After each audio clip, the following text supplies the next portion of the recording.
अस्सलाम वालेकुम, मैं हूं दिन इम्तियाज़ और आप देख रहे हैं तख्ती ऑनलाइन। इस वक्त मैं आपको एक वेबसाइट पर लेके आया हूं और इस वेबसाइट पर आप यूनिवर्स का पूरा मैप देख सकते हैं।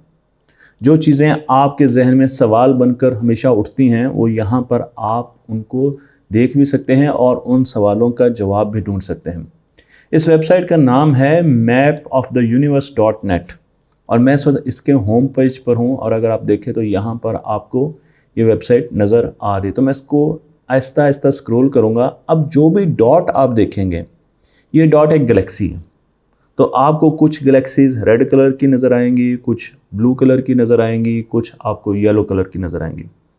तो ये लाखों गैलेक्सीज हैं जो कि आप यहाँ पर देख रहे हैं और इन गैलेक्सीज को आप स्क्रॉल करते हुए ये आपको ये बताएं, आप नीचे हैं तो आप देखें आपको यहाँ पे पैटर्न्स नज़र आ रहे हैं, आपको जाल नज़र आ रहा है, आपको रास्ते नज़र आ रहे हैं। इसे कॉस्मिक थ्रेड्स कहा जाता है। तो आप देख सकते हैं कि गैलेक्सीज जो हैं वो किस तरीके से पैटर्न्स बना रही हैं, जाल बना रही हैं, बिल्कुल ऐसे जैसे स्पाइडर का नेट होता है इस तरीके से।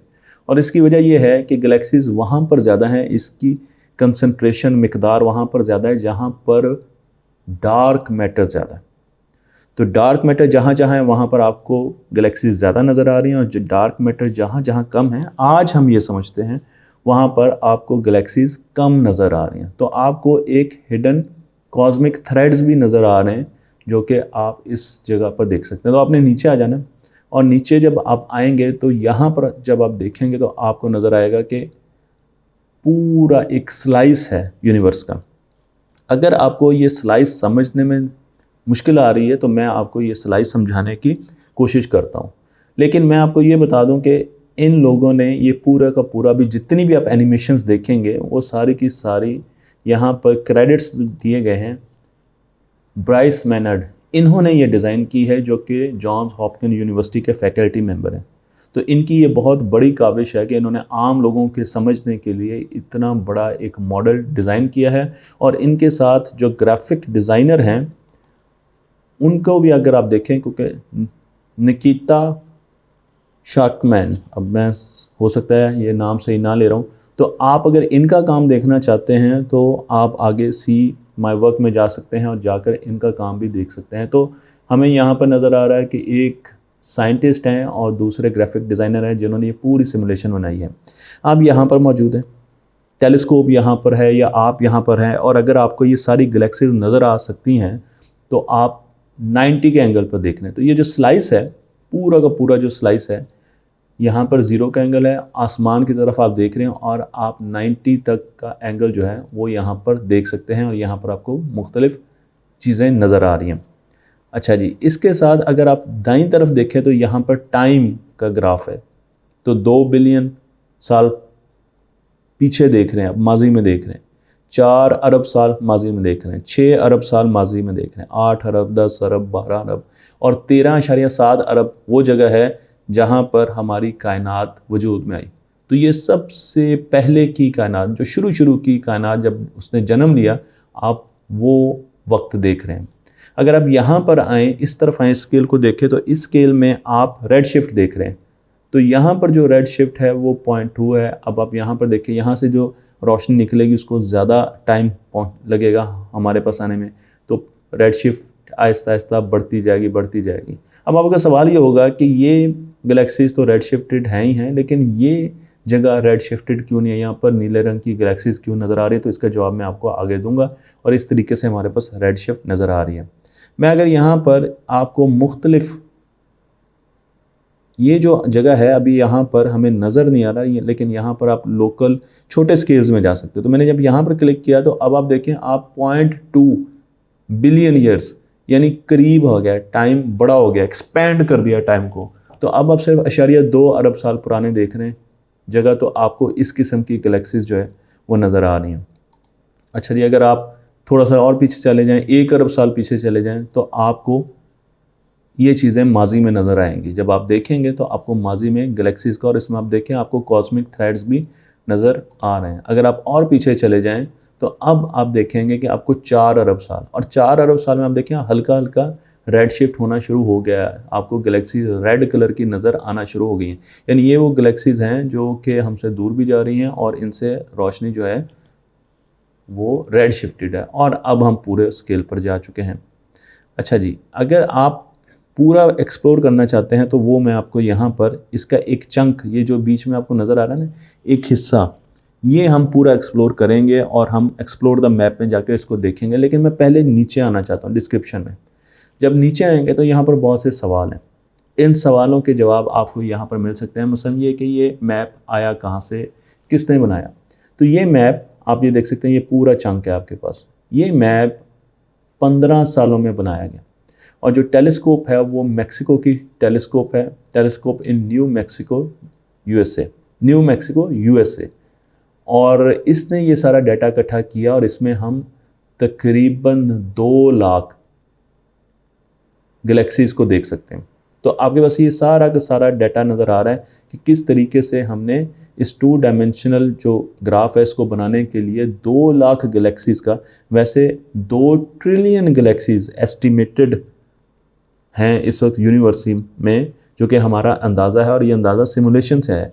लेकिन इस छोटी सी चंक में हम आपको 2 लाख गैलेक्सीज़ दिखा रहे हैं, और इनकी जो थिकनेस है वो आप देख सकते हैं कि यहाँ पर एंगल्स भी आपको दिए गए हैं। अच्छा जी, अब ये डॉट्स क्या हैं, ये गैलेक्सीज़ हैं, मैंने आपको पहले बताया और मैं आपको आगे भी बताने जा रहा हूँ कि ये गैलेक्सीज़ जो हैं वो किस किस्म की हैं, इनकी किस्में क्या है, तो वो हम आगे जाएंगे। ये कलर क्यों चेंज करती हैं, बहुत अहम सवाल है। उसकी वजह यह है कि जब गैलेक्सी हमारे पास होती है, करीब होती है, तो उससे ब्लू कलर की अमूमन लाइट्स निकल रही होती हैं। लेकिन जैसे जैसे गैलेक्सीज़ हमसे दूर जाती हैं, स्पेस एक्सपेंड कर रही है, तो गैलेक्सीज़ की जो वेवलेंथ है, जो रोशनी नीले रंग की आ रही होती है, उसकी वेवलेंथ बढ़ जाती है। जब उसकी वेवलेंथ बढ़ जाती है तो उसका रंग भी बदल जाता है, अब वो येलो रंग में चलेगी। तो आप देखें ज़रा कि ये जो स्ट्रिंग्स हैं ये ज़रा खुले खुले हो गए, वेवलेंथ बढ़ गई, तो ये बढ़ जाती है। और जब ये और दूर हों, यानी बहुत तेज़ी से हमसे दूर जा रही हों, एक्सपेंड कर रही हों, परे जा रही हों, तो इनसे आने वाली जो रोशनी है वो लाल रंग की हो जाएगी। तो इसे रेड शिफ्टेड कहा जाता है, इसलिए आपको गैलेक्सी रेड कलर की नज़र आ रही हैं। अगर आप एज पर देखें, कायनात के सबसे पीछे जगह जहाँ पर बिग बैंग हुआ और वक्त में, और उसके साथ ही कुछ एडजेसेंट टाइम में देखें, तो आपको यहाँ पर रंग बिरंगी शक्लें नज़र आ रही होंगी। इन्हें क्या कहा जाता है, ये वो जगह है जो कि पहली लाइट है, जिसको फर्स्ट लाइट कहा जाता है बिग बैंग के बाद 13.7 बिलियन साल पहले। और कॉस्मिक माइक्रोवेव रेडिएशंस हैं, तो ये माइक्रोवेव की रेडिएशंस हैं जो उस वक्त धमाके की वजह से जो लाइट थी और जो गर्मी थी, जो टेम्परेचर थे, उनकी वजह से प्रोड्यूस हुई। और अब हमारे पास जब ये पहुंच रही हैं तो ये एक्सपैंड होते होते रेडियो रीजन में पहुंच गई। तो हम इनको रेडियो के एंटीना से, रेडियो स्पेक्ट्रम में देखने वाले एंटीना से जज कर सकते हैं, डिटेक्ट कर सकते हैं। और आपके टीवी पर जो मच्छर आते हैं, जो नॉइज़ आती है, वाइट नॉइज़ आती है जब कोई चैनल नहीं आ रहा होता, तो वो यही रेडिएशंस होती हैं जो कि हमें कायनात के बनने के बारे में इंफॉर्मेशन दे रही होती हैं। तो ये सारी की सारी जो CMBs हैं, ये कायनात की इंफॉर्मेशन है। उसके बाद अगर आप इस जगह को देखें तो यहाँ पर ये बताया गया कि ये हमने एक सेंटर से एक पीस लिया है, और इस पीस में ब्लैक होल्स भी हैं और इसमें गैलेक्सीज भी हैं, जो कि हम आगे देखेंगे। और जो टेलीस्कोप यूज़ हुई, ये सारा का सारा डाटा कलेक्ट करने के लिए, वो 2.5 metre wide angle optical telescope है।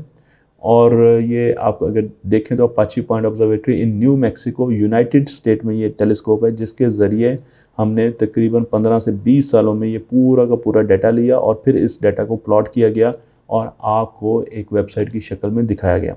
अब इस डाटे को थोड़ा सा डिटेल में देखते हैं और मैं आपको दिखाता हूँ कि हमारी कायनात का स्ट्रक्चर क्या है।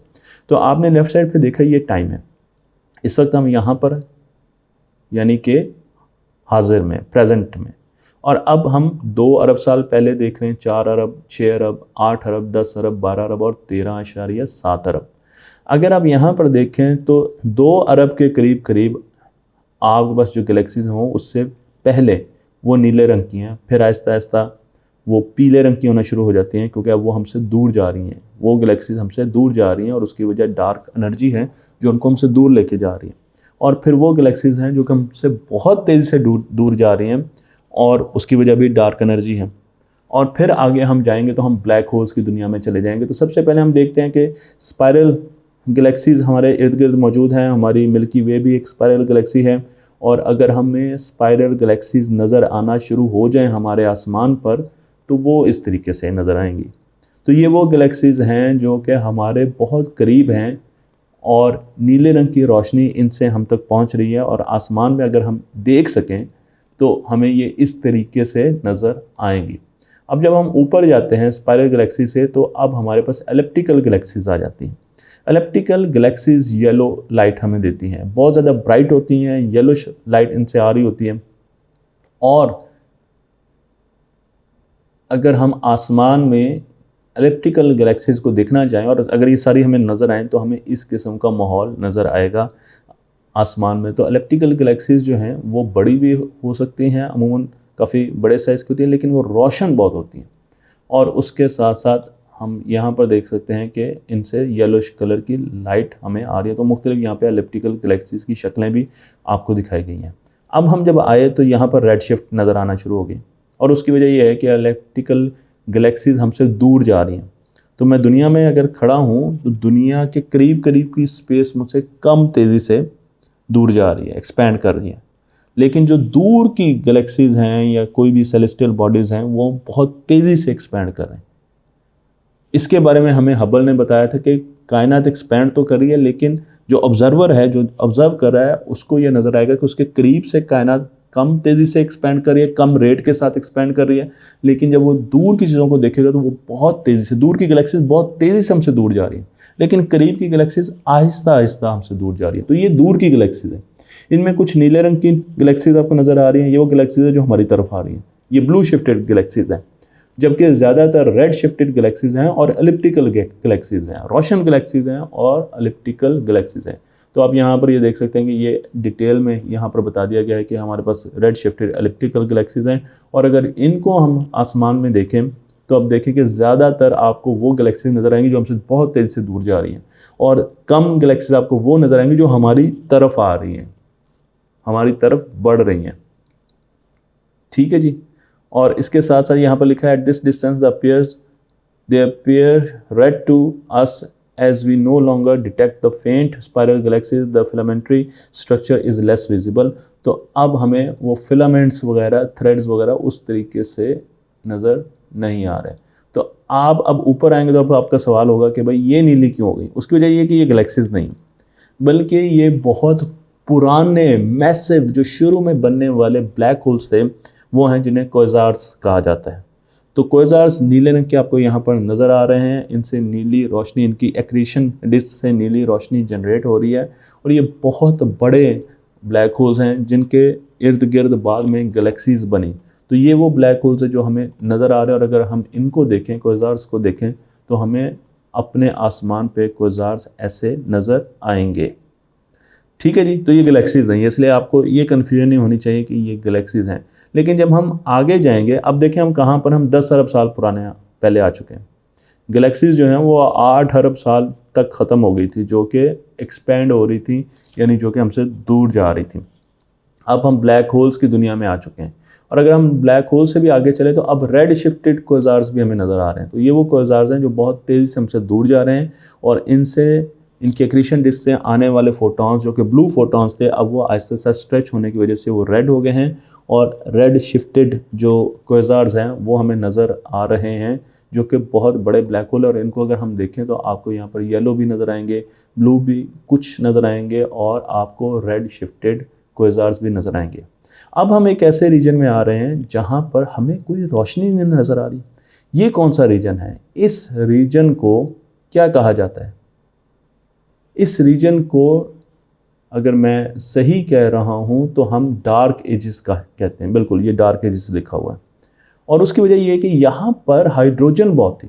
तो जब यूनिवर्स बनी तो यहाँ पर हाइड्रोजन बहुत थी, और हाइड्रोजन की वजह से फोटॉन्स उनको ट्रैवल करने में मुश्किल होती थी, और वो हम तक पहुँच नहीं पा रहे। तो हमें यहाँ पर कुछ ख़ास नज़र नहीं आ रहा। तो ये ऐसी जगह है जहाँ पर इंफॉर्मेशन हमें बहुत कम मिल रही है। लेकिन अगर इससे पीछे चलें तो अब हम 13.7, तो डार्क एजेस जो हैं वो तकरीबन 13 अरब साल पुरानी हैं। और अगर हम 13.7 अरब साल पहले चले जाएं तो अब ये वो रोशनी है जो बिग बैंग के फौरन बाद नमूदार हुई। इसे CMB कहा जाता है, कॉस्मिक बैकग्राउंड माइक्रोवेव रेडिएशन या cosmic microwave background radiation, CMB। और अगर हम उस ज़माने में होते, फ़र्ज़ किया कि किसी वजह से दुनिया ज़मीन उस ज़माने में होती और हम अपने आसमान पे खड़े देख रहे होते, तो हमें कॉस्मिक बैकग्राउंड रेडिएशन कैसी लगती? ये बहुत ही मज़े की। तो हमें आसमान ऐसे लगता। जो जगह ऑरेंज कलर की है यहाँ पर टेम्परेचर बहुत ज़्यादा है, और जो जगह नीले रंग की है यहाँ पर टेम्परेचर निस्बतन कम है। तो हमें आसमान CMBs इस तरीके से नज़र आती हैं। लेकिन जब ये CMBs हम तक पहुँचती हैं तो आप टीवी की स्क्रीन पे देखते हैं ना, जब कोई चैनल नहीं आता तो वहाँ पर किस किस्म की नॉइज़ आ रही होती है, हम कहते हैं जी मक्खियाँ आ रही हैं। तो अब वो शक्ल इख्तियार कर चुके हैं क्योंकि ये रेडियो स्पेक्ट्रम में जा चुके हैं, ये माइक्रोवेव से बहुत एक्सपेंड करके बड़ी वेव बन चुकी हैं, बड़ी वेवलेंथ की वेव्स बन चुके हैं। तो ये वो जगह है जहाँ पर हमारी कायनात की शुरुआत हो रही है। तो अब आप देख सकते हैं कि आप अपने कायनात के स्ट्रक्चर को भी देख सकते हैं और उसके साथ साथ माजी में अपनी कायनात को भी देख सकते हैं कि किस तरीके से कायनात बनी और आज हम कहाँ पर मौजूद हैं। इसके अलावा इसके बहुत से पोस्टर्स भी हैं और डाउनलोड के लिए भी चीज़ें हैं, तो आप इसको अपनी क्लास में भी लगा सकते हैं, बच्चों को भी दिखा सकते हैं, मुख्तलिफ एंगल से भी बच्चों को बता सकते हैं। तो मुझे ये बहुत ही अच्छी सिमुलेशन लगी है क्योंकि एक तो बहुत क्लियर है और दूसरा ये कि कई ऐसे सवाल होते हैं जो हमें उनका जवाब नहीं मालूम होता, तो वो चीज़ें हमें यहाँ से मिल जाती है। तो क्लास के लिए, स्कूलों के लिए ये बहुत अच्छी एक वेबसाइट है। और मेरी आपसे रिक्वेस्ट है कि अगर आपके नॉलेज में भी कोई ऐसी वेबसाइट है तो वो मुझे ज़रूर कम्युनिकेट करें, नीचे कमेंट्स में लिखें, क्योंकि मैं उन पर भी वीडियोस बनाना चाहता हूं ताकि हमारे स्कूलों और कॉलेजेस में वो चीज़ें भी, वो रिसोर्सेज भी मिले। तो आपके पास जो भी ऐसी चीज़ है वो चाहे तो आप मुझे फेसबुक पर भेज दें, चाहे तो नीचे कमेंट्स में लिख दें, मैं उन पर भी ऐसे टूल्स पर, ऐसे सॉफ्टवेयर्स पर, ऐसी एप्लीकेशंस पर ज़रूर वीडियो बनाऊंगा। मुझे उम्मीद है कि ये वीडियो आपको पसंद आई होगी। तख्ती ऑनलाइन को लाइक कीजिए, शेयर कीजिए और इस इल्म को दूसरों तक पहुँचा दीजिए।